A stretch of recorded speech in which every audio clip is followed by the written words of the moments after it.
이미지 카피라이트 김 HONGJI, AFP, 게티 이미지즈 박근혜 전 대통령의 탄핵에 큰 영향을 끼쳤던 최순실 개명.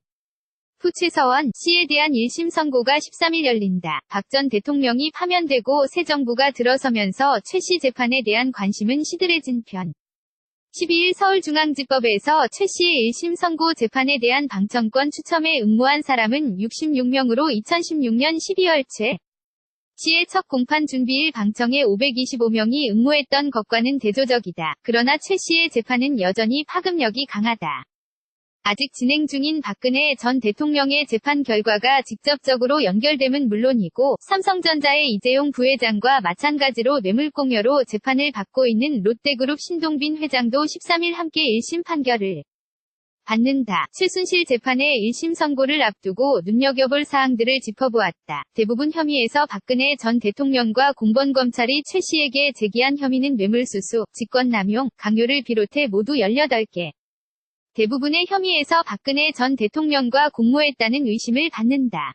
이미지 카피라이트 안녕 JON, AFP, 게티 이미지즈 이미지 캡션 최순실 씨, 오른쪽는 대부분의 혐의에서 박근혜 전 대통령, 왼쪽과 공모했다는 의심을 받는다. 최 씨가 받는 혐의 중에서도 주요한 것은 박 전 대통령과 공모해 전국경제인연합회, 정경련, 회원사들에게 미르재단과 K스포츠재단에 774억 원을 출연하도록 강요한 혐의 이재용 부회장으로부터 딸 정유라 씨의 승마 지원금 등으로 수백억 원을 받은 혐의다. 검찰이 최 씨를 두고 국정농단 사건의 시작과 끝이라고 이를 정도이기 때문에 최 씨의 재판 결과는 3에서 4월쯤 1심 선고가 나올 전망인 박근혜 전 대통령의 재판에도 큰 영향을 미칠 것으로 보인다. 이재용 뇌물을 어디까지 인정할 것인가? 최 씨가 이재용 부회장으로부터 뇌물을 얼마나 그리고 무엇을 위해 받았느냐의 여부는 특히 주목받는 부분이다. 뇌물을 제공한 뇌물공여 이재용 부회장에 대한 재판은 현재 2심 판결까지 나온 상태인데 1심과 2심에서 재판부의 판단이 달랐기 때문이다. 심에서 징역 5년을 선고받았던 이 부회장은 지난 5일 2심에서 집행유예를 받아 구속된 지 약 1년여 만에 구치소를 나왔다. 이미지 카피라이트 청성준, 게티 이미지즈 이 부회장의 뇌물공여에 대한 재판에서 1심은 뇌물의 액수를 89억 원으로 인정한 반면 2심은 36억 원만 뇌물로 인정했다. 심과 2심이 판단이 각기 다르기 때문에 최 씨에 대한 재판에서는 얼마 정도를 재판부가 뇌물로 인정할지가 주목된다. 그러나 이보다 더 중요한 쟁점은 이 뇌물이 삼성그룹의 경영권 승계 작업을 도와줄 것을 청탁하면서 제공한 것이냐의 여부다. 이 부회장의 재판에서 1심은 경영권 승계에 대해 부정청탁이 있었다고 판단했으나 2심에서는 이를 부정했다.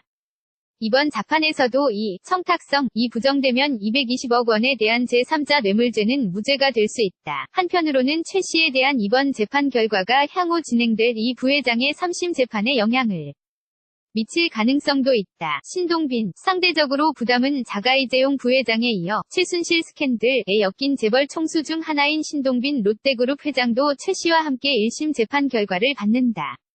이미지 카피라이트 청성준, 게티 이미지즈 이미지 캡션 불구속 상태로 재판을 치르고 있는 신동빈 회장은 지난 1월 평창 동계올림픽 성화 봉송에도 참여했다. 신 회장은 롯데그룹의 면세점 신규 특허 취득을 도와달라면서 최 씨의 K스포츠재단에 70억 원을 지원했다는 혐의를 받는다. 뇌물죄가 인정될 경우 서울 잠실 롯데월드타워의 면세점 특허는 취소된다. 그러나 일각에서는 롯데그룹이 70억 원을 돌려받았고 최 씨가 먼저 요구를 해왔던 측면이 있어 신 회장을 강요해 피해자로 판단할 수도 있다는 관측이 나온다. 이재용 부회장에 대한 2심 판결이 바로 이런 측면에서 나왔다.